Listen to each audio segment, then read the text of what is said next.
주시옵시고 우리가 이 말씀을 우리의 머리가 열어 슬퍼를 새기며 우리의 마음에 새기며 하나님 앞에 나아가는 시간을 쓰고 오시면 인도하여 주시옵소서. 이제 성도까지 성도님들 한 분 한 분께 축복하시고 기억하여 주셨어. 하나님께서 진짜 복된 시간 되게 인도하여 주시옵시고 하나님께 정말 하나님 앞을 보시는 그런 시간들을 뜨거우시며 인도하여 주시옵소서. 하나님 7월 27일부터 19일까지 있는 여러 성령 축제를 기도하며 나아갑니다. 하나님 이런 성령 축제가 우리가 말하는 우리가 기도하는 것처럼 하나님의 성령의 충만히 우리가 다시 한번 영하시게 되게 도와주시옵시고 주옵소서. 주의 영광 빛난 밤새 내게 비춰 주시옵소서.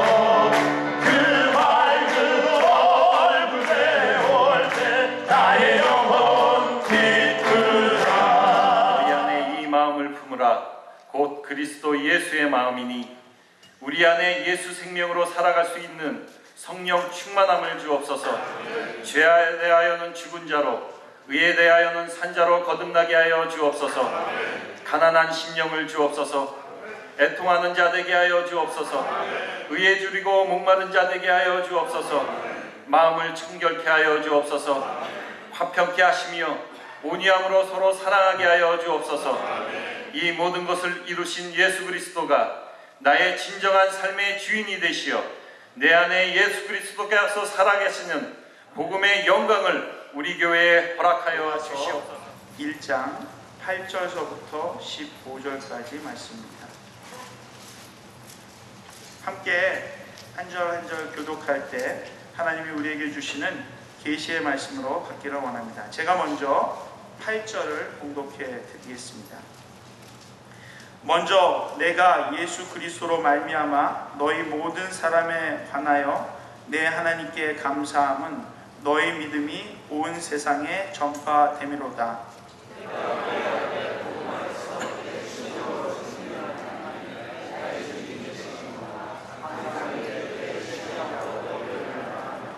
어떻게 하든지 이제 하나님의 뜻 안에서 너희에게로 나아갈 좋은 길 얻기를 구하노라.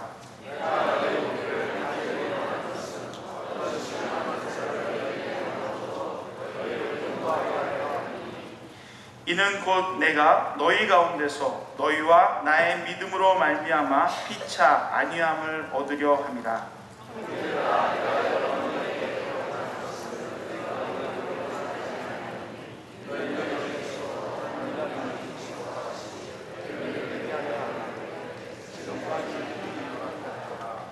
헬라인이나 야만인이나 지혜 있는 자나 어리석은 자에게 다 내가 빚진 자라. 함께 읽겠습니다. 그러므로 나는 할 수 있는 대로 로마에 있는 너희에게도 복음 전하기를 원하노라. 아멘. 오늘 나오셔서 말씀 전해주실 우리 장경철 목사님은 서울여자대학교 기독교교육학 교수시고요. 어제 삼위일체라는 어려운 주제를 너무나 쉽게 또 은혜스럽게 전해주셨습니다. 특별히 목사님이 잘 하시는 것 중에 하나는 다친 독선 때문에 자기만 알고 사는 현대인들에게 열린 비판을 가르쳐 주심으로 인해서 참된 믿음의 실천이 무엇인지 삶으로 또 사역으로 살아가시는 우리 귀한 목사님이시면서 교수님이십니다. 오늘 특별히 나오셔서 믿음의 자세라는 제목으로 말씀 전해 주실 때 은혜 받겠습니다. 그리고 감사합니다. 고맙습니다. 하는 마음으로 우리 박수 치면서 환영해 주시면 감사하겠습니다.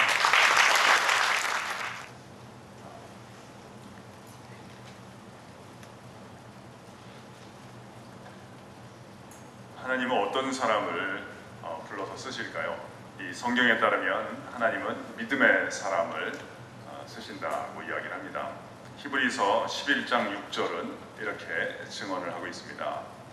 믿음이 없이는 기쁘시게 못하나니 하나님께 나아가는 자는 반드시 그가 계신 것과 또한 그가 자기를 찾는 자들에게 상 주시는 이심을 믿어야 할지니라. 우리 성경의 일부분을 같이 한번 따라해 볼까요? 믿음이 없이는 기쁘시게 못하나니 나의 믿음이 하나님을 기쁘시게 합니다. 여러분이 아름다운 아침에 하나님을 기쁘시게 하는 사람이 되기를 원하십니까? 믿음의 사람이 꼭 되시기를 주님의 이름으로 축원합니다. 그러면 자연스럽게 우리 안에서 일어나는 의문이 있습니다. 도대체 믿음이 무엇이기에 하나님은 이 믿음을 기뻐하실까요? 매우 좋은 질문입니다. 믿음이란 무엇일까요? 비록 제가 던졌지만 상당히 좋은 질문입니다. 제가 준비해온 답변을 말씀을 드리겠습니다만 우리 모두의 일평생의 질문이 되어야 할 것입니다. 제가 예를 들어서 설명을 드리도록 하겠습니다. 저는 학교에서 학생들을 가르칠 때요, 떠드는 학생들을 잡아내는데 제가 천부적인 재능을 갖고 있습니다. 제가 비교적 많은 수학생을 가르쳐도요, 마음만 먹으면 떠드는 학생들을 상당히 잘 잡습니다. 그랬더니 사실 저는 이제 학기 중에는 일주일에 꼭 5번씩 1,400명에게 같은 이야기를 반복하는 사람입니다. 어떤 학생 하나가 저랑 와서 이야기를 하다가 이런 질문을 한 적이 있습니다. 교수님, 학생들이 이렇게 많은데 강의를 하시거나 설교를 하시면서 누가 떠드는지가 보이냐는 거예요. 내가 잡아내는 방법을 가르쳐 준 적이 있는데요. 사실 제가 간혹 잡기를 합니다만 저는 설교하거나 강의할 때 웬만해서는 떠들거나 조는 인간들을 거의 쳐다보지 않습니다. 왜냐하면 그런 사람들 쳐다보면서 하지 않아요. 열받아서 계속하기 어렵습니다. 그리고 또 제가 이제 할 때 좀 학생들이 떠드는데 제가 조용히 하라고 이야기를 해봐야 거의 조용하게 되질 않습니다. 여러분도 생각해 보세요. 1,000명 이상의 여자들이 떠드는데 이건 대책이 없는 겁니다. 지금 뭐 제가 설교를 못해서 떠드는데 누구한테 책임 묻기도 참 어렵습니다. 너무 떠들면 곤란하니까 저는 또 여러분 조용히 하세요 이런 얘기 잘 안 합니다. 왜냐하면 제가 조용히 하라고 얘기를 해보니까요, 그 얘기를 누가 듣는가 봤더니 조용히 하던 학생들만 그 이야기를 듣는 겁니다. 떠드는 학생들은 자기 일에 종사하느라고 내 얘기를 안 듣습니다. 너무 떠들면 내가 이름 부르죠. 야, 2층에 영양학과 4학년 김정혜 조용히 해라. 한 명이라도 구체적으로 조용히 시켜야 효과가 있다는 것을 알게 됐습니다. 또 여학생들이 좀 특이한 데가 있어요. 제가 지적을 하고 조용히 하라고 하지 않아요. 그러면 부끄러운 줄 알고 조용히 해야 하는데 어떤 학생은 조용히 하는 것이 아니라 더 좋아하면서 더 떠듭니다. 왜 그런가 봤더니 선생님에게 지적받았다는 당혹감보다는 그래도 이렇게 많은 학생들 가운데 저 선생님이 자기 이름을 알아준다는 황홀감에 도취가 되는 경향이 있습니다. 아무튼 제 방법은 떠드는 학생을 보는 것이 아니고요. 처음에는 안 떠들어요. 사실 학생들이 이제 중간에 재미없으니까 떠드는데 희한하게요, 제 눈에는 떠들 것 같은 학생들이 보이는 거예요. 쟤는 떠들 것이다 하고 찍어두잖아요. 그럼 그 학생들은 결코 제 기대에 어긋나지를 않습니다. 반드시 떠드는 거예요. 그것을 어떻게 알까요? 사실 곧바로 떠들면 저도 잘 모를 거예요. 근데 떠들 학생은요, 곧바로 떠드는 게 아니고요, 떠들기 전에 어떠한 특징적인 모습을 미리 보여줍니다. 여러분, 영화에만 예고편이 있는 게 아닙니다. 인생에도 다 예고편이 있는 거예요. 또 하나님이 우리를 이제 하나님이 어떤 사람을 고용을 하느냐, 이게 오늘 이제 우리의 질문이었잖아요. 이 하나님의 고용이 이게 좀 비교적인가, 뭐 절대적인가, 하여튼 장기간에 걸친 고용이기 때문에 이게 상응이 있어야 된단 말이죠. 어떤 특징적인 모습을 보여주느냐, 떠들 학생은 여러분 같지를 않아요. 그 어깨가 저를 향해 있지를 않고요, 떠들고자 하는 자기 친구를 향해서 어깨가 싹 비틀어져 있어요. 그래서 지금은 안 떠들어도 기회만 생기면 떠들고요, 더 엄밀하게 말하자면 기회를 자신이 만들어서 떠듭니다. 저는 이런 것을 여러 번 보았습니다. 여러분 아시다시피 이렇게 횟수가 있는 곳에는 항상 원리가 숨을 쉬고 있는 것입니다. 이걸 통해서 제가 무엇을 알게 되었을까요? 인생에서 자세가 대단히 중요한 것이구나 하는 것을 알게 되었어요. 나의 몸이나 나의 존재가 어떠한 방향을 향해서 기울어져 있는 것을 우리는 자세, attitude라고 합니다. 이 자세가 중요하다는 것은 여러분이 다 아실 것입니다. 예전에 진대재라고 하는 분이 한국의 장관을 지낸 적이 있는데, 삼성전자 사장을 하다가 장관을 했는데, 이분이 특강을 할 때 그런 얘기를 했죠. 영어 알파벳에 A는 1점을 배당을 하고 B는 2점을 배당하고 C는 3점을 배당하면 단어마다 합산하면 점수가 나오지 않습니까? 100점이 나오는 단어가 있다는 거예요. 그 단어가 attitude라고 하는 단어라는 거예요. 그래서 자세가 바뀌면, attitude가 바뀌면 100점짜리다, 그런 특강을 한 적이 있습니다. 일리가 있는 얘기입니다. 그러면 우리가 던졌던 물음에 대해서 한번 답을 시도해 볼까요? 도대체 믿음이 무엇이기에 하나님은 지식이나 재능이나 능력이나 지위나 이런 것보다도 재산이나 이런 것보다도 믿음을 귀하게 보시는가 봤더니 믿음이란 하나님을 향한 내 영혼의 바른 자세를 성경에서는 믿음이다 이렇게 부르는 것입니다. 여기 적으시는 분들도 계시네요. 훌륭하신 거예요. 여기 제 얘기를 들으시는 자세를 보니까 여기 계시는 분들 앞으로 다 잘 될 것입니다만 우리 적으시는 분들이 조금 더 일찍 잘 되실 것입니다. 우리 적는 분들 시간 여유를 드리기 위해서 안 적는 분들 한번 따라해 봅시다. 여러분 적는다는 게 뭔지 아시죠? 적는다고 하는 것은 내가 나에게 옮기는 것을 적는다고 하는 거죠. 이 사람은 내가 나에게 옮기지를 못하는 것을 남에게 옮길 수가 없잖아요. 무대 아래서 옮기지 못하는 것을 무대 위에 올라와서 옮기지 못하듯이 남에게 옮기려면 내가 나에게 옮기는 능력이 있어야 되는데 암송을 한다든지 제가 어제도 그렇고 오늘도 그렇고 이 기도하는 분들이 어쩌면 기도를 그렇게 하세요. 어제도 제가 누군지 잘 모르겠지만 한국말을 이렇게 썩 잘하는 분 같지는 않아요. 그런데 이 문장 오늘도 그렇고 한마디 한마디가 어떻게 지금 구성된 문장이 없는 거예요. 이분들은 제가 보기에는 추측상 자신이 자신에게 상당히 많이 옮긴 것을 갖다가 지금 여기서 옮기고 있다는 것을 알 수 있는 거거든요. 아주 대단한 것입니다. 여러분 이미 잘 하셨겠지만 앞으로 이후에 더 잘 되실 줄로 믿습니다. 여러분 잘 된다는 말의 뜻을 아시죠? 제가 여기 와서 무슨 한국말 가르치는 것 같은데 잘 못하는 거는 이제 내가 뭘 했을 때 상대방이 별로 안 좋아하는 게 잘 못하는 거. 잘하는 건 내가 뭘 했을 때 저 건너편에서 좋아하는 것을 보는 것이 잘하는 거. 잘 되는 것은 잘하는 것이 흐름이 되고 추세가 되는 것을 잘 되는 거. 그러는데 여러분 아마 다 더 잘 되실 줄로 믿습니다. 한번 따라해 봅시다. 믿음이란 하나님을 향한 내 영혼의 바른 자세입니다. 이 믿음을 가지게 됐다는 것을 우리가 너무 복잡하게 이해를 하실 필요가 없겠습니다. 믿음을 갖게 됐다고 하는 것은 무엇이냐?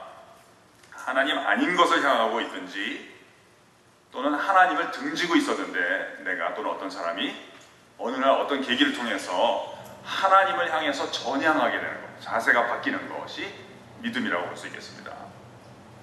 그러니까 무슨 복잡한 성경을 많이 알아야 되는 것이 아니죠. 오늘 아침에라도요. 내가 다른 것을 매달려가지고 되는 문제가 아니구나 하는 깨달음이 올 수 있잖아요. 하나님 아닌 것을 향하다가 또는 내가 그동안 하나님을 등지고 살았기 때문에 내가 빛을 등졌기 때문에 어둠이 초래되었듯이 하나님을 등졌기 때문에 내 인생에 여러 가지 문제들이 생기게 됐구나 하는 것을 깨닫고 하나님을 향해서 자세를 바꾸는 것, 전향을 하기 시작하면 오늘 이 아침, 이 시간, 이 자리가 나의 영혼과 우리 가정이 구원받는 자리가 되고 시점이 될 줄로 믿습니다. 믿음은 복잡한 게 아니라는 거예요. 예수님이 사마리아 여자 한번 만나주셨을 때 사마리아 여자가 하나님을 향해서 예수님을 향해서 자세가 바뀌면 그날 그 시간이 구원받는 자리이며 구원받는 시점이 된다는 것이죠. 예를 하나 들어볼까요? 예수님께서 살아생전에 많은 사람들을 구원하셨는데요. 그 중에 이제 시간적으로 봤을 때 제일 마지막에 구원한 사람은 역시 십자가에 달렸을 때 함께 달렸던 강도가 아니었나 합니다. 사실 이 십자가에 달렸던 강도는 이분이 이제 잘못한 일이 많지만 혹시 인생이 변화받았다고 할지라도요, 자기가 바뀌었습니다 하는 것을 증명할 수 있는 시간이 얼마 남아있지는 않았습니다. 이제 몇 시간 뒤면 운명을 해야 했습니다. 이 사람이 변화돼도 진정으로 변화되었는가를 알아야 되는데 그걸 보여줄 수 있는 시간이 없지 않습니까? 그때 사실 이 세상에 잠깐 안 좋은 일을 하는 사람이 있어도요, 그 일 하다가 죽을 줄 알면 끝까지 할 사람은 없는 겁니다. 강도로 사는 사람은 있어도 강도로 죽기까지 바라는 사람은 많지 않을 것입니다. 그때 이 사람이 물에 빠진 사람이 지푸라기 하나 잡는 심정은 이제 가야 되는 걸 아니까 이제 숨이 다해오는 것을 자기가 느끼지 않습니까? 옆에 있는 분을 보니까 좀 느낌이 다른 거예요. 이분에 대해서 무슨 엄밀하고 정확한 지식이 있었겠습니까? 근데 자기 인생이 워낙 절박하니까 지푸라기 하나 잡는 심정으로 이야기를 합니다. 혹시 당신이 하늘나라에 가시면 나같이 일평생 후회뿐인 사람도 기억을 해주실 수 있겠습니까? 이렇게 이게 질문인지 당부인지 호소인지 모르는 이야기를 합니다. 그때 하나님께서 아무도 오해할 수 없도록 예수님을 통해서 말을 건네주셨습니다. 내가 진실로 너에게 이르노니 네가 오늘 나와 함께 낙원에 있으리라. 위로와 확증의 말씀을 건네주신 것입니다. 하나님을 향해서 일평생 후회 뿌리고 정말 죄 지은 것밖에 없는 삶이라 할지라도 하나님을 향해서 내 인생이, 하나님을 등졌던 인생이, 내 영혼이 하나님을 향해서 전향하기만 하면 그 고백이 펼쳐지는 그 시간, 그 자리가 나의 영혼이 구원받는 자리와 시간이 될 줄로 믿습니다. 그래서 제가 학교에서 학생들 가르치고 또 여러 가지 체프를 담당하는데요. 요즘에는 기독교를 이야기하기가 참 어렵습니다. 학생들이 호의적이지 않아요.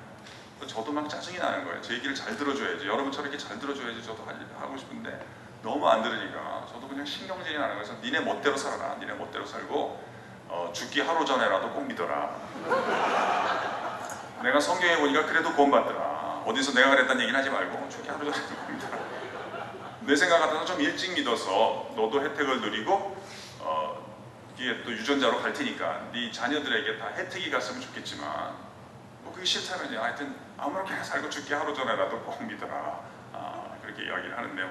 아무튼 오늘 그러면 이 믿음이 어떻게 우리의 삶 가운데 펼쳐지는가 본문을 따라서 몇 가지 말씀을 드리도록 하겠습니다.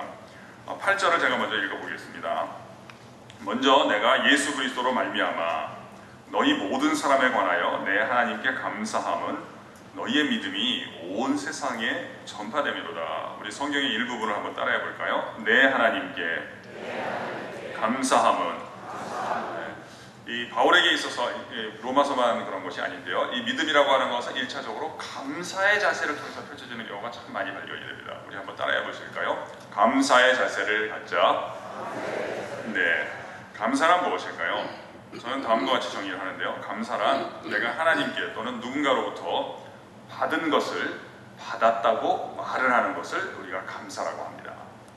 이 정의를 아는 것이 항상 중요하니까요. 한번 우리 적는 분들 시간 여유를 드리기 위해서 안정적으로 따라해 봅시다. 감사란 받은 것을 받았다고 말을 하는 것입니다. 그렇습니다. 제가 예전에 어느 모임에 가서 이런 정의를 말씀을 드렸습니다. 그랬더니 어떤 분이 후에 저에게 연락을 주시고 제 정의만 듣고도 인생관이 바뀌었다고 얘기를 해주시더라고요. 그래서 어떻게 바뀌셨나요? 그랬더니 옛날에 이렇게 생각했답니다. 감사하는 사람은 착한 사람이라고 생각을 했고요. 감사를 하지 않는 사람은 보통 사람이라고 생각을 했답니다. 근데 제 얘기를 들으니까요. 감사하는 사람이 오히려 보통 사람이고요. 감사하지 않는 사람은 죽일 놈이다. 하는 생각이 들었다는 거예요. 그래서 이분 말도 일리가 있다고 생각을 했어요. 이분의 논점이 무엇일까요? 감사는 잘하는 거라고 생각했는데 그게 아니라 이 정의를 들어보니까 당연한 것이라는 걸 알게 됐다는 거예요. 그냥 받은 것을 그냥 받았다고 말을 하는 것이니까요. 일리가 있다 생각해요. 안 하는 게 이상한 것이다. 근데 여러분 참 인생의 묘미가 여기 있지 않습니까? 우리가 뭘 잘 못할 때는요. 잘하는 사람은 내가 모르는 비법을 알고 있을 거라고 생각을 하잖아요. 나는 환경이 안 좋고 저 사람 뭐가 있다 이렇게 생각하는데 우리도 조금씩 해보면 뭐라 해야 되냐면 잘하는 사람은 비법을 알고 있는 것이 아니라 인생이라고 하는 게임의 특징은 당연한 것에 횟수를 더하게 될 때 당연치 않은 결과가 초래가 되는 게임이 인생이라는 것을 우리가 알게 되지 않습니까? 이 감사는 당연한 건데요. 이 당연한 것에 횟수를 더할 때 우리의 삶 가운데 이제 놀라운 일들이 생기는데요. 다 얘기하면 우리가 너무 시간이 가니까 제가 세 가지로 한번 정리해서 얘기해보면 감사를 더하게 되면 어떻게 되는가? 첫째, 감사는 우리의 인생을 행복하게 만들어주고요. 둘째, 감사는 우리의 삶을 능력 있게 만들어주며 셋째, 감사는 우리의 영혼을 하나님과 무사람들에게 두드러지게 만들어준다는 것입니다. 이 세 개의 부사가 중요하니까 한번 따라해 볼까요? 행복하게, 능력 있게, 두드러지게. 네. 첫째, 감사는 우리의 인생을 행복하게 만들어준다는 것입니다. 여러분, 행복하게 사시기를 원하십니까? 감사를 회복하실 때, 감사의 횟수를 더하실 때 집 나갔던 행복이 귀가할 줄로 믿습니다. 제가 이 설명을 드릴 수 있는데 시간이 짧으니까 그냥 그런 줄로 알고 믿으시기를 바랍니다.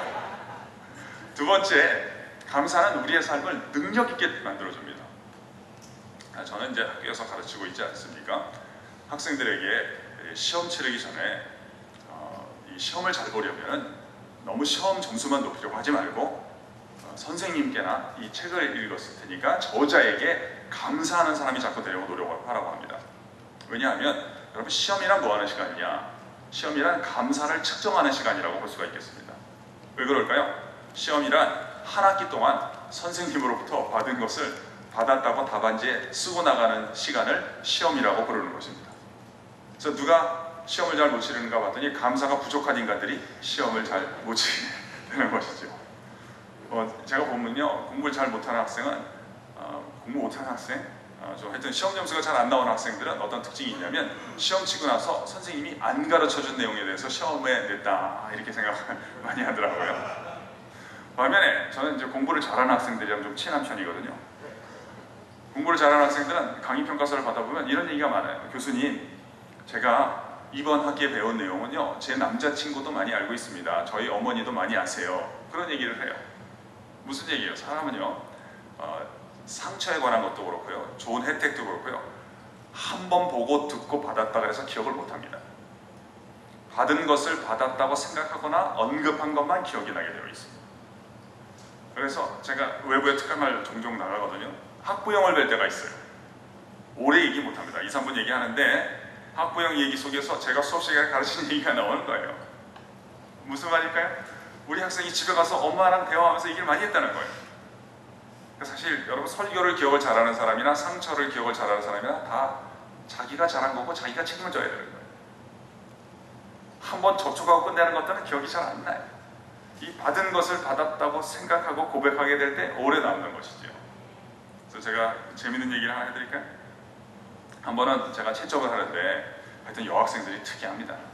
이 학생이 제대로 답안을 못 썼습니다. 그래서 F를 주려고 합니다. 그런데 이 여학생이 애교가 있는 거예요.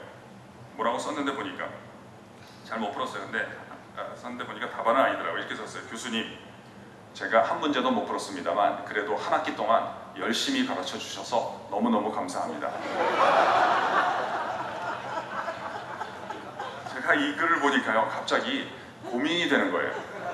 이것을 답안으로 인정을 해야 하는가, 그래서 애교 점수라도 줘야 하는가 고민하다가 그냥 F를 주고 말았습니다만, 제가 마음 같아서는 조금 점수를 주고 싶었습니다. 그런데 다른 원리가 있었기 때문에 어쩔 수가 없었습니다. 다른 원리는 무엇일까요? 감사한 건 잘한 거죠. 그러나 다른 원리가 있었는데, 다른 원리는 뭐냐? 감사는 구체적이어야 한다는 것입니다. 한번 따라해 봅시다. 추상적인 감사는 무효입니다. 무슨 말일까요? 그러니까 예를 들면 제가 하나님의 섭리에 대해서 쓰세요 라고 하는 시험 문제를 출제를 했다고 하십시다. 제가 거의 매번 내는 시험 문제입니다. 그러면 교수님, 너무 잘 배웠습니다. 탁월한 가르침이었습니다. 이러고 나가면 점수가 안 나가는 겁니다. 가르쳐준 대로 하나님께서 오늘까지 나의 삶과 우리 가정을 지켜주신 보존의 섭리, 내가 힘들 때, 어려울 때 가까운 분들도 나를 많이 떠났는데 하나님께서는 나를 떠나지 않으시고 늘 내 곁에 함께 해주셨던 동행의 섭리, 또 이 사람이 어려울 때요, 진짜 문제는 우리는 이제 환경이라든지 사업이 어려워지는 것만 생각하지만 그것도 문제지만 진짜 문제는 무엇일까요? 판단력이 흐려진다는 거거든요. 누구를 만나야 될지, 어떤 분의 지침을 받아야 될지 이걸 놓치는 겁니다. 억울하니까 그냥 너가 이기나 내가 이기나 한번 해보자 이러다가 더 완전히 그냥 악화되는 경우가 많거든요. 그때 하나님께서 나의 인생을 이끌어 주시고 나의 인생을 지침을 주셨던 인도함의 섭리가 있습니다. 이렇게 제가 가르쳐 준 대로만 쓰고 나가도 평균 이상의 점수를 주거든요. 조금 더 욕심을 내면 제가 집에 가서 생각을 했더니 이러한 것들이 또 깨달아졌고요. 우리 아빠 사업이 어려웠을 때 좀 힘들었는데요, 제가 적용을 했더니 이러한 결실이 있었습니다 하고 쓰고 나가면 제가 제일 좋은 점수를 주거든요. 근데 우리는 보면 말이죠, 감사를 잘 안 하는 경우가 많고요. 또 어떤 거는 감사를 해도 다분히 추상적이에요. 말습관이야. 뭐가 고마운지 모르겠어요. 왜 우리는 구체적으로 감사를 못할까요? 받은 축복이 없어서 그런 게 아니고요, 내가 받은 은혜와 축복을 헤아리는 능력이 있는 사람만 구체적으로 감사를 할 수가 있는 것입니다. 어떤 능력이 필요하다고요? 헤아리는 능력. 하나, 둘, 셋, 넷 헤아리는 능력. 우리가 대체로 보면 불행한 이유 중에 하나가요, 이 산수를 엉뚱한 곳에만 쓰기 때문에 그래요. 여기 보면 자기 받은 상처나 돈만 헤아리지요. 여러분 사람의 수를 어디에다 갖다 쓰느냐에 따라서 인생의 행복이 결정이 됩니다. 이 산수를 내가 받은 은혜와 하나님께서 나를 통해서 옮기기를 원하시는 그 축복을 구체적으로 헤아리는 능력이 부족하기 때문에 구체적으로 감사를 못한다는 거예요. 오늘 성경에도 보면 사실은 이제 은사의 교류가 중요하다. 너희와 나의 믿음을 인하여 피차 안위함을 얻으려 함이니라. 이런 얘기를 하는데요. 사실은요, 감사는요, 그러니까 이게 제가 잘못 얘기했어요. 은사는 감사가 더해질 때 은사가 개발이 되는 경우가 훨씬 더 많아요. 저는 원래는 대학생이 되기 전까지는 다른 사람 앞에 나와서 얘기해 본 적이 별로 없거든요. 근데 지금 이제 말을 잘하게 됐어요. 저는 한국말을 상당히 잘하게 됐습니다. 저는 영어는 잘 못합니다. 한국말을 잘한다는 건 저는 한국말은 2번 내지 3번 뭐 아주 전문 분야가 아니면 5번 정도만 들으면 거의 대부분 제가 옮깁니다. 영어는 들어도요, 저만 알아두고 땡입니다. 내가 옮기지를 못합니다. 제가 한국에서 통역도 하는데 영어를 듣고 한국말을 옮기는 통역을 하지 반대말을 못합니다. 근데 제가 이걸 해보니까요, 말을 못하다가 잘해보니까 말 잘하는 게 그렇게 어려운 게 아니더라고요. 다른 분들 얘기가 선명하게 들리기 시작해요. 영어는 뭉뚱그려서 들려요. 한국말은 선명하게 들리기 시작하면 그 다음부터는 시간과 장소를 바꿔서 옮기기만 하면 되겠더라고요. 은사라고 하는 건 내가 만들어내는 것이 아니라 내가 받은 것을 받았다고 혼자 있을 때나 하나님께 얘기만 할 수 있으면 그것이 은사가 되는구나 하는 것을 깨닫게 된 거예요. 감사를 더하게 될 때 은사의 능력이 펼쳐질 줄로 믿습니다. 여러분 어제도 그러시는데 오늘도 진짜 설교를 잘 들으시네요. 아름다운 아침입니다. 조금 부담스럽습니다. 세 번째는 우리 정리하면서 다시 한번 따라해 볼까요? 행복하게, 능력 있게, 두드러지게. 이게 그냥 알맞게 딱 해야 되는데 너무 잘 들으니까 두 번째에서 시간을 가니까 자꾸 내가 늦게 끝나게 되는 거예요. 세 번째 두드러지게는 뭐냐? 제가 산책을 많이 하는데요. 학교에서 학생들이 저를 보면 대체로 인사만 합니다. 그럼 저도 이제 인사를 하는데요. 어떤 학생의 경우는 인사만 하는 게 아니라 교수님, 왜 저번에요 교수님께서 수업 시간에 또는 채플 시간에 말씀해 주신 것, 누구랑 결혼을 하면 이혼을 안 하게 되는가, 그런 말씀을 해주신 것이 매우 도움이 되어서 참 감사합니다, 이런 얘기를 해요. 그러면 참 희한하죠. 제가 인사를 받았을 때 저로부터 나오는 반응과 고맙다는 말을 들었을 때 제가 우리 학생에게 보이는 반응이 조금 다른 거예요. 인사를 받으면 저도 인사를 하는데 고맙다는 얘기를 들으면 제가 어떻게 하는 줄 아세요? 야, 이리 와봐라. 어느 학과냐? 몇 학년이냐? 누구냐? 이걸 묻게 되는 거예요. 이걸 또 왜 묻는가 봤더니 알게 된 거예요. 감사는 감사하는 사람을 두드러지게 만들어주는 성향이 있다는 것을 알게 된 거예요. 우리 학생들이 이제 다 합하면 한 8,000명 되는데 대부분의 이름을 모르지요. 제가 이름을 아는 학생들은 대체로 그런 학생들인 거예요. 이런 생각을 해보게 되는 거예요. 하나님 앞에는 어떤 사람이 두드러질까? 가장 많은 축복을 받은 사람이 두드러질까? 아닌 것 같은 거예요. 여러분, 많은 축복을 받은 것 같아도요, 높은 곳에 있는 것 같아도 이제 추락 중인 사람이 있을 수 있는 거 아니에요. 몰락이 시작이 된 사람이 있을 수가 있단 말이에요. 사울왕 말년을 생각을 해보면 어떤 애는 들판에서 양치고 있는 거예요. 아버지나 형들은 저 집에서 손님 맞이하고 있는데 이건 집에도 못 들어가고 있어. 가장 낮은 곳에 있어서도요, 작은 것도 받았는가 못 받았는가 싶을 정도인데요, 받은 것을 받았다고 하나님께 말씀드리는 사람이 하나님께 두드러지는 사람이 돼서 하나님의 손에 붙들려서 쓰임받는 사람이 되더라는 거예요. 그래서 그런 말이구나. 성경에서 감사로 제사를 드리는 자가 나를 영화롭게 하리니 그 말씀이 그런 뜻이구나 하는 것을 깨닫게 되었어요. 그래서 제가 원리를 말씀을 드렸으니까 이제 축복을 해드리겠어요. 3가지로 축복을 해드리고 싶습니다. 첫 번째, 우리 하나님께서 여러분의 삶 가운데 더 큰 은혜, 더 많은 은혜를 베풀어 주셨어요. 올 한 해는 물론이고 일평생 앞으로 여러분 삶 가운데 감사할 재료들, 감사할 거리들을 충만하게 더해 주실 줄로 믿습니다. 두 번째도 복을 빌어드리고 싶습니다. 감사의 시야도 열어주시면 좋겠습니다. 이 예배당에 오늘 기도의 자리에 나오기 전에 좀 원망하고 불평하는 것이 혹시 있었을지 모르겠으나 그것도 우리 하나님 앞에 얼마나 감사할 수 있는 것인가, 그걸 깨닫게 해주시면 좋겠어요. 한 번은 제가 샌프란시스코에서 집회를 했는데요. 어떤 분이랑 식사를 하는데 이분이 좀 비싼 거를 내려오는 거서 간단하게 먹읍시다 그랬더니 자기가 꼭 대접을 하고 싶다는 거예요. 그래서 그냥 또 먹어봤더니 맛있더라고요. 그래서 내가 고맙다고 잘 먹었습니다. 감사합니다 그랬더니 이분이 당신이 내셨으면서 저보고 고맙다는 거예요. 그래서 당신이 뭐가 고맙냐, 힘들게 번 돈일 텐데 그랬더니 저보고 뭐라는 줄 아세요? 대접할 수 있는 기회를 주셔서 감사하다는 거예요.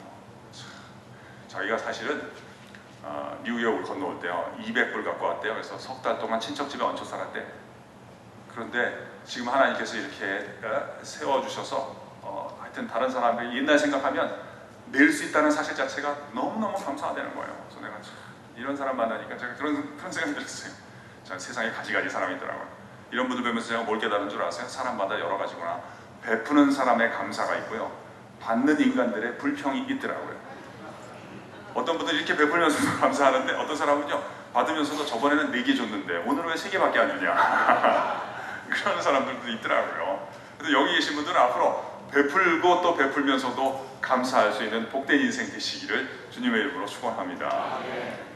하나 더 축복을 해드리고 싶어요. 이거 남자분들이 많이 받으시면 좋겠는데요, 어떤 분들은 이제 고마워하는 마음은 있어요. 집에 가면 애들 어머니에게도 참 감사하고 교회 오면 목사님들, 전도사님 기도해 주시니까 또 감사한데 이 인간들이요 이게 말을 못하는 거예요. 말을 못해. 하나님이 은혜 베풀어 주시면 이제는 입술의 고백도 열어주실 줄로 믿습니다. 그럼 그 다음 내용 또 믿음이 어떻게 펼쳐지는가, 9절과 10절을 한번 볼까요? 제가 먼저 읽겠습니다. 내가 그의 아들의 복음 안에서 나의 심령으로 섬기는 하나님이 나의 증인이 되시거니와 항상 나의 기도에 쉬지 않고 너희를 말하며 어떻게 하든지 이제 하나님의 뜻 안에서 너희에게로 나아갈 좋은 길 얻기를 구하노라, 이렇게 이야기를 합니다. 우리 성경의 일부분을 따라해 볼까요? 하나님의 뜻 안에서 좋은 길 얻기를 구하노라. 네. 두 번째 믿음은 어떻게 펼쳐지는가 봤더니 기대의 자세를 통해서 펼쳐진다는 것입니다. 기대의 자세라고 하는 것은 우리가 정의를 하자면 감사란 같이 기억을 하셔도 좋겠어요. 감사란 이미 하나님으로부터 내가 받은 것이 있을 때 받은 것을 받았다고 말씀을 드리는 것이라면, 기대란 앞으로 받게 될 것을 받을 것이라고 미리 그려보는 것을 우리가 기대를 한다라고 볼 수가 있겠습니다. 역시 정의가 중요하니까요. 한번 따라해 볼까요? 기대란 받을 것을 받을 것이라고 생각하는 것입니다. 네, 여러분 참 이 기대하는 표정으로 들어주시니까 너무 감사한 거예요. 그래서 제가 뵈면 여러분도 그러실 것 같아요. 우리가 언제 행복한가 봤더니 기대하는 사람을 만날 때 행복한 거예요. 또 내가 기대하는 사람이 될 때 행복한 것입니다. 여기 이제 사람됨의 기쁨이 있다고 볼 수가 있겠습니다. 예를 들면 이 컵 안에 물이 있거든요. 지금 거의 가득 차 있는데 안 보이실 텐데 그냥 제 얘기를 믿어주세요. 여기 물이 가득 차 있는데요. 근데 이 컵은 이게 가득 차 있다고 행복하고 비어 있다고 불행한 게 아닙니다. 얘네들은 의식이 없기 때문에 그렇습니다. 있으면 있는가 보다 생각합니다. 근데 사람은 또 가득 차 있다고 행복한 게 아니에요. 가득 차 있어도 이게 왠지 모를 불안감이 없으면 불행한 것입니다. 비어 있어도요, 하나님께서 나의 인생을 채워주실 것이다 하는 확신이 들기 시작하잖아요. 그때부터 행복해지기 시작하는 거예요. 이게 참 묘한 거예요, 인생은. 학생들은 별 강의 해보면 별 기대가 없는 거예요. 여러분 같지 않은 거예요. 맨날 시계하고 나랬죠. 언제 끝나나 시계 흔들고 막 인상 쓰고 있는 거예요. 어떤 애들은 이 얼굴을 보면 마음에 무슨 생각을 하는지 알 수 있잖아요. 인상 쓰는 애들 보면 이렇게 써요. 우리가 한두 번 속냐. 그러니까 학생들도 이해가 되는 거예요. 고등학생이었다가 대학생이 되면 좀 뭐 학교 다니기 재밌을 줄 알았는데 별거 없다는 거예요. 과거에 기대해 보았는데 별 볼 일이 없더라는 거예요. 이해가 되는 거예요. 대부분의 사람은 경험과 확률로 살아가는 거죠. 그런데 엄밀하게 말하자면 기대를 해봤는데 기대가 자꾸 좌절이 됐기 때문에 나는 더 기대할 수 없다. 이것도 의미가 있는 얘기예요. 그러나 이건 피상적인 얘기고, 좀 엄밀하게 얘기하면 기대했는데 실패했기 때문이 아니라, 기대를 많이 해도 오늘 바울 같은 경우는 실패를 많이 했어요. 13절에 보면 내가 여러 번 너희에게 가고자 한 것을 너희가 모르기를 원치 아니하노니 알았으면 좋겠는데 지금까지 길이 막혔다, 이런 얘기를 합니다. 우리는 사실 사도행전의 기록을 통해서 바울이 약 3차례 정도의 전도 여행을 했다는 것을 알고 있습니다. 사실은 바울은 3차례의 전도 여행을 계획을 한 것이 아닙니다. 이 뒤에 편지를 읽어보면 이 사람의 일평생의 소원이 있었어요. 그것은 로마를 방문하는 것이었습니다. 사실 로마를 거쳐서 스페인까지 가고 싶어 했습니다. 근데 어찌된 일인지 길이 자꾸 막히는 거예요. 예를 들면 첫 번째 전도 여행을 갔습니다. 바나바랑 같이. 아무도 안 믿어줬을 때 바나바가 자기 믿어줬기 때문에 이 바울은 바나바에 대해서 굉장히 고마운 마음을 갖고 있었습니다. 그래서 마가 요한 같이 데리고 갔는데 북으로 사이프러스 섬을 지날 때 이 마가 요한이 힘들다고 집에 가겠다고 갔습니다. 전도 대열이 붕괴가 됐죠. 그래서 다시 돌아왔는데 두 번째 전도 여행을 떠나게 될 때 이 두 사람 사이에 의견이 갈리게 됐어요. 이 바나바는 마가 요한을 데려가자 그랬는데 바울은 중간에 떠난 애를 또 데려가면 어떡하냐, 나중에 또 문제가 생기면 어떡하냐, 그래가지고 둘이 대판 싸우게 됐어요. 그래서 사람이 이제 또 기분 나쁘면 바나바는 이제 구브로 쪽으로 가니까 이제 반대쪽으로 가버리게 된 것입니다. 그러다가 이제 전도 여행을 여러 번 하게 된 것입니다. 그런데 이렇게 실패가 여러 번 있었지만 바울은 또 지금도 기대하는 걸 뭐라 그래요? 하나님의 뜻 안에서 다시 좋은 길이 열렸으면 좋겠습니다. 만약에 이렇게 보는 것이 맞다면 이렇게 보는 것이 더 낫지 않겠습니까? 왜 내가 기대를 못하느냐? 실패를 많이 했기 때문이 아니라 내가 몇 번 못 해본 그 실패에 아직 매여 있기 때문에, 이 부분이 중요합니다. 매여 있기 때문에 기대를 못하는 것이죠. 바울은 수십 번 실패를 했어도요, 과거와 실패에 매여 있지 않고요, 하나님의 뜻과 말씀에 매여 있으면 늘 새롭게 기대할 수 있는 인생이 될 줄로 믿습니다. 여러분이 예배당에 나올 때마다, 이번 집회를 통해서 기도할 때마다 하나님이 은혜를 베풀어 주셔서 과거와 실패의 메인바에서 풀어지는 역사를 꼭 체험하시기를 주님의 이름으로 축원합니다. 그래서 이 로마서 4장에도 보면 바울이 아브라함의 믿음에 대해서, 아브라함이 믿음의 조상이라는 얘기를 들었잖아요.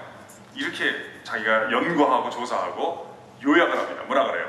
그의 믿음 바 하나님은 죽은 자를 살리시며 없는 것을 있는 것 같이 부르시는 이시니라. 너무나 아름다운 표현입니다. 다시 한번 제가 인용해 볼게요. 그의 믿음 바 하나님은 죽은 자를 살리시며 없는 것을 있는 것 같이 부르시는 이시니라. 여러분, 죽은 자를 살리는 것이 위대할까요? 없는 것을 있는 것 같이 부르는 것이 위대할까요? 어떻게 생각하세요?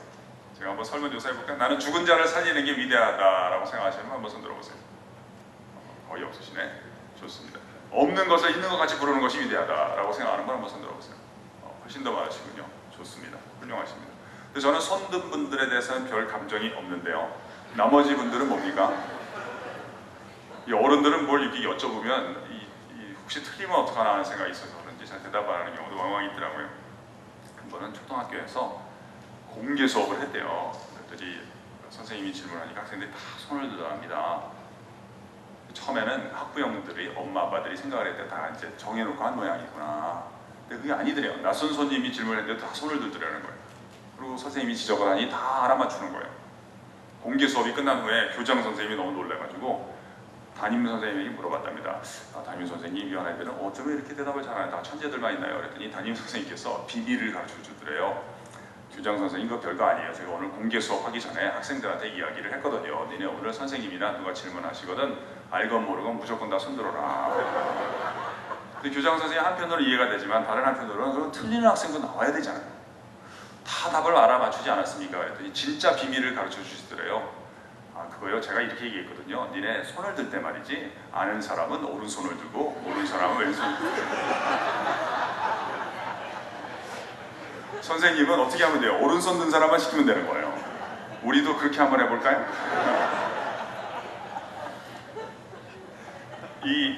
여러분, 다수가 손을 드신 것이 잘하신 거예요.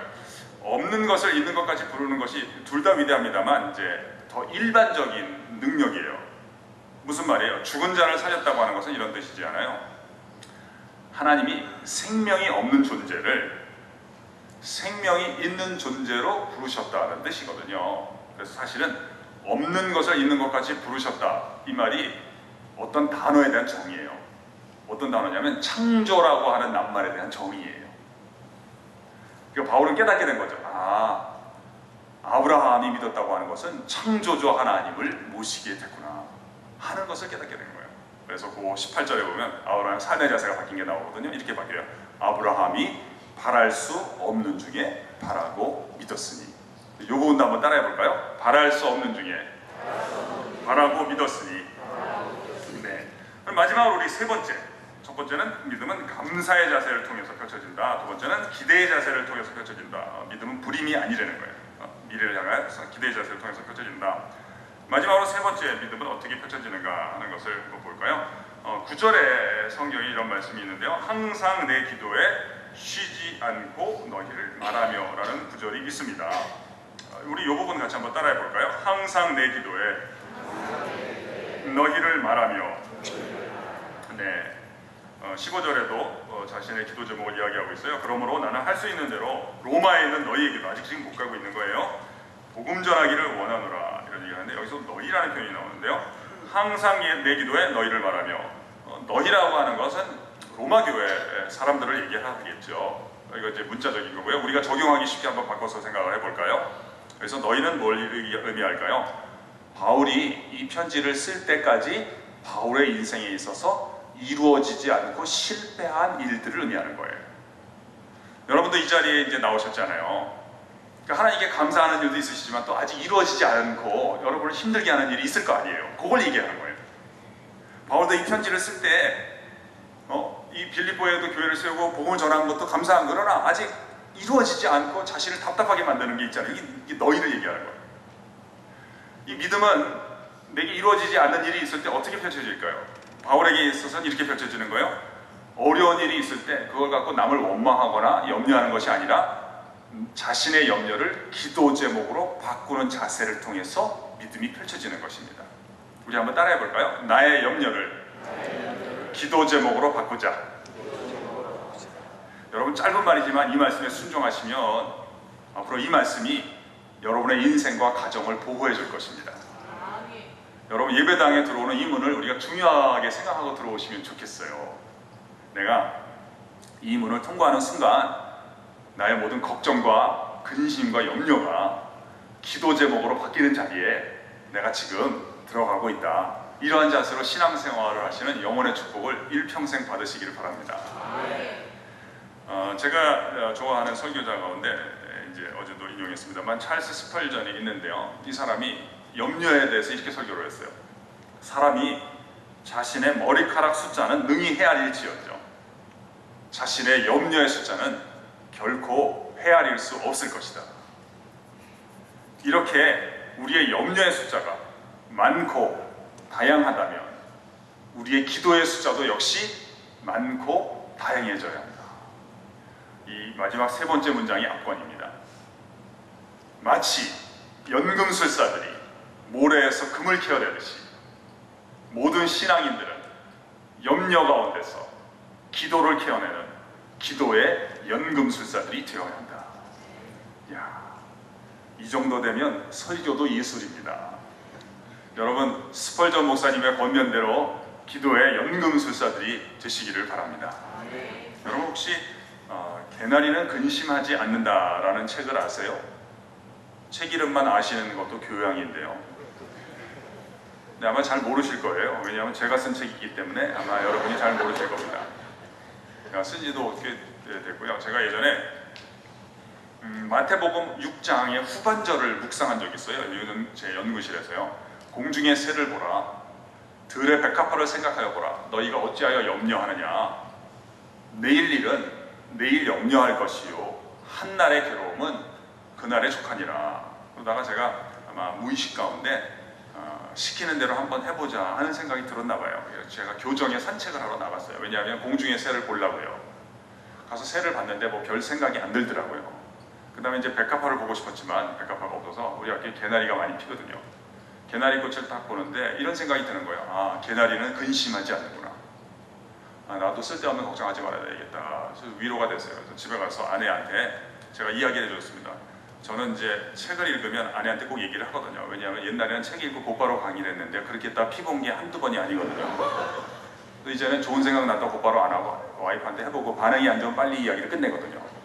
반응이 좋은 것만 가서 하기 때문에 제가 얘기를 했어요. 여보, 오늘 내가 산책을 하다 보니까 개나리는 근심하지 않더라. 그랬더니 제 아내가 감동을 받는 거예요.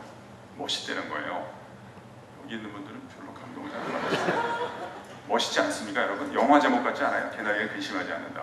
그러니까 이 사람이 멋있다고 얘기를 해주니까요. 제가 또 기분이 좋아서 몇 마디 더 하려고 했거든요. 그러니까 됐으니까 그만 얘기하려는 거예요. 그래서 아무튼 왜 그만 얘기하라 그런가 봤더니 자꾸 얘기만 하니까 잊어버린다는 거예요. 그리고 제가 그런 걸 모아서 책을 쓰는 것은 아니까요. 먼저 가서 컴퓨터에 적어두고 오래요. 그래서 제가 순종하는 마음으로 적어두고 와서 다른 얘기를 하는데 이 사람이 또 묻는 거예요. 여보, 아까 당신이 한 얘기 있잖아. 개나리 얘기 멋있기는 한데 어떻게 아냐는 거예요. 개나리가 염려를 하는지 안 하는지 무엇을 보고 알 수 있느냐. 그래서 제가 딱히 대답할 말이 없잖아요. 그냥 생각나는 대로 얘기해서 이 사람하고 보면 모르냐. 개나리가 염려하면 그 색깔이 나오겠느냐. 염려하면 우중충한 색깔이 나오지 않겠느냐. 이렇게 얘기를 했는데요. 얘기를 해놓고 보니까 제가 듣기에도 괜찮은 얘기인 거예요. 저는 그때 제가 코너에 몰려서 우연치 않게 건넨 얘기 덕에 또 제 인생이 오해를 하나 시정하는 계기가 됐잖아요.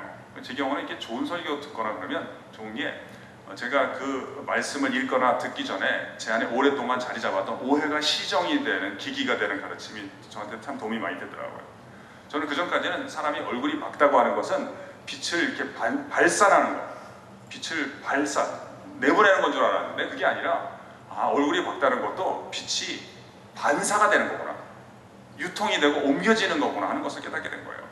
여러분, 제가 얼굴이 밝습니까? 안 밝습니까? 얼굴이 밝죠. 왜 그래요? 조명 아래 있으니까 그런 거죠.